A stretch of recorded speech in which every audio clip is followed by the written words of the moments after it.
Welcome to Urban World. I'm Marcia Jews with A Woman's View. This segment is really for women, and we want to be able to talk about what we need to talk about. And we're here today in an exciting environment where we now can talk about what bothers us. So, why don't you introduce yourself and tell us a little bit about yourselves, and then we'll go into the question. Okay. My name is Kanika Feaster, and I currently am having a great experience working with BeMoreNews.com, the whole team with Donnie Glover, Princess Tamala, who's going to introduce herself, and Corey Mathis, and getting the chance to put the spotlight on Baltimore. We're working as a young team to bring politics and other news of the community out in front of people's ears. They know exactly what's going on, and we're talking about it unbiased, uncensored. Take us as we are. My name is Princess Williams, and I likewise am enjoying this opportunity I've been granted to work with Be More News. But I'm a student in college, and I'm working on finishing my degree, my Bachelor's of Arts in Communications and Business. And honestly, I just hope to be an encouragement to other young women who need advice or need just someone to look up to. Well, we were talking about people having to look up to people, and that we have this whole generation that feels disconnected. Princess, you're on a college campus. What do you find that's the most distracting or disturbing thing for you in how young people are functioning or not functioning, women specifically, in the political process? Well, in the political process, I believe that many issues contribute to a distraction, such as men. I mean, that's obvious. Oh, you said male thing. Gotta get those hormones going. No, but more importantly, academics, I go to a school where academics are very important. Sometimes, I have to sometimes decide on what's more important. Should I be focusing more on my studies, or should I be giving back to the community? And I think for me, it's important to find a sense of balance and doing both schoolwork and doing both the community aspect as well as the social aspect. And so as a woman, I think it's important to be well-rounded in all of those areas, because growing up, my mother was very well-rounded. She was working, she was raising her children, and she was also giving back to the community, and she was going to church, and I had grandmothers and aunts to look up to. And so I think as a woman, for me, I think it's important to find a sense of balance and to know where, and set limits for yourself, and to know how far you want to go in your life to achieve those goals. But now, we're sitting here talking. Now, you're one step out of college, right? I'm out of college. I'm out of college. Oh, yeah, who, right? And so, how do you find women in your generation, quote unquote, and their activity in the political process? Well, it's interesting because I'm not trying to tell my age, but a lot of my friends are now approaching that moment in their life where we're finished college, they're settling down, getting married, having children, and when you're facing being the young mother, you've finished a great college education, and now you're trying to raise a child. And so a lot of times, trying to get my girlfriends to be back and more politically involved is really hard. And I think right now, most women that are in my age bracket are trying to focus on how can we be the type of mothers to raise children to be conscious enough about their blackness, and to raise in an environment where church is important, and you have the father inside the home, and you have the grandmother who can sit there and tell the stories of the family. And I think that's the thing that's driving most of my girlfriends right now, opposed to being able to actually jump into the hot seat of politics. And I think that right now, looking at politics, looking at how we're doing stuff with BeMoreNews.com, luckily that we have Princess, myself, that's on the radio station, we're getting a lot more female callers to kind of call in and be a part of the process. But I think for the most part, your talk radio, a lot of women are kind of afraid to sit there and speak about what's on their mind. And I think nowadays a lot of women are really at the point where they want to make their views, but I think it's so male dominant that a lot of times women do not feel they have a place at the table. A lot of times you see men in the hot seat, men, as your councilman. Yeah, you have your women, but a lot of women are afraid to sit there and talk about their issues of abortion or birth control pills, and and really make their voices be heard with governmental officials. So, Princess, what do you think, looking at it from this perspective? I mean, you're coming in, seeing all these grown folks and what these grown folks, and if you were to be able to critique what you've seen, what would you suggest that we do in order to reach your generation?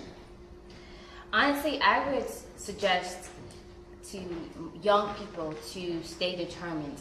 I mean, the fact of the matter is, in spite of the fact that we live in a male-dominated society, there are women, that Condoleezza Rice is one of them. There are women who have achieved, fabulous, I mean, careers that many young people my age wish for, you know. Recently, actually, I was at an event with Miss Dr. Ann Emery for the Associated Black Charities, and there were, oh my God, there were amazing women there. I spoke to many other women as well, Michelle Emery, Miss Draper. I spoke to amazing women. But the point is the fact that there are women in the Baltimore community that many young girls can look up to, and not only Baltimore but across the nation as a whole. And my words of advice to them is to stay encouraged, know who you are, know what your dreams are, you know, and when obstacles arise, face those obstacles with courage. Just don't hesitate to stay true to yourself. And I think that's what the real women of today have to be. They have to be determined.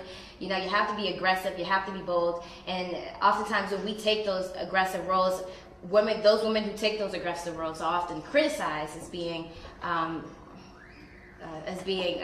of men or bullies in their days. Yeah. Well, you know, there's always one side. If a woman says something, she's a bitch. If a guy says something, then he's brilliant. Exactly. That's how it always comes in. Right. And so I guess when I look at the youth, and I look at you, I mean, my daughter's 32. And so I sit down and I say, okay, gosh, here we are in the 21st century. And we're still having the discussions with young people about what they can do in order to be involved. And we it's our fault, have not created an environment where there's easy access. And what do you think about the fact that media has been so slanted?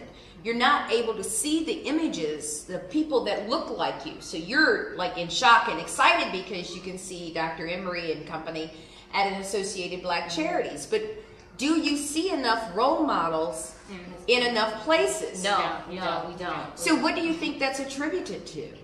I mean, you know, as an entertainer, and I'm interested, you know, highly in music, and I'm a musician, a singer, and a songwriter. I think, you know, right now media puts a lot of focus on our entertainers, and you know, I even criticize, you know, our black televisions like BET. I mean, I'm offended when I see BET put on a program that's talking about America's thug, and they're showing they were showing a music video, for instance. I'm making a music video, and in this particular instance, I'm not going to name the artist, but they were dramatizing a scene, you know, of little kids hustling, selling drugs. And granted, I know a lot of times artists are trying to tell kids not to follow that path. But when you have like your BETs and they highlight the little children saying, oh my goodness, it's so much fun, they're flashing their cash, you know, a lot of times we only see that one side, and you put that and spin it with the different musicians who are singing the same things. I got money in the bank, shorty, what you drink. I mean, you know, our media only shows Black America as this money hungry, big ring wearing, girls with their booties hanging out, you know, and we don't see anything else. And I think that we have to, the leaders of a Black America right now really have to kind of pose a question to the BETs, the MTVs. How can we sit there and put more programming or do something to let our kids see the Black leaders who are coming out and are going to be the next presidents of the United States? How do we show women in a better light? You know, can we get more quality programming opposed to letting music just, you know, dictate what we should be and how we should be? Well, we're really now dealing with the fact that we have all of these conglomerates that are buying up all these small media institutions. Do you think that that's impactful and how much control we have? Well, yes, because the owners of the major networks and even BET are white people. I mean, let's just be real. Let's be frank here. They're white. We live in a very racist society still. And I think that contributes in part to why we rarely or seldomly see many women of color, not just Black women of color in leadership roles. Ever, unless our booties are hanging out. Absolutely. Well, I don't want to leave us on a booty hanging out note, but you know, I think it's very important that we have this discussion, and unfortunately we're out of time. We've got a short segment, but we do want you to know, ladies and gentlemen, that we have a woman's vision here, and it's part of Urban World. You have to come back and join us. There's a lot of information given from generations of women who've had generations of experience. Come back. Thank you, Kanisha. Thank you, Princess. And we'll see you next week. I'm Marsha Jews.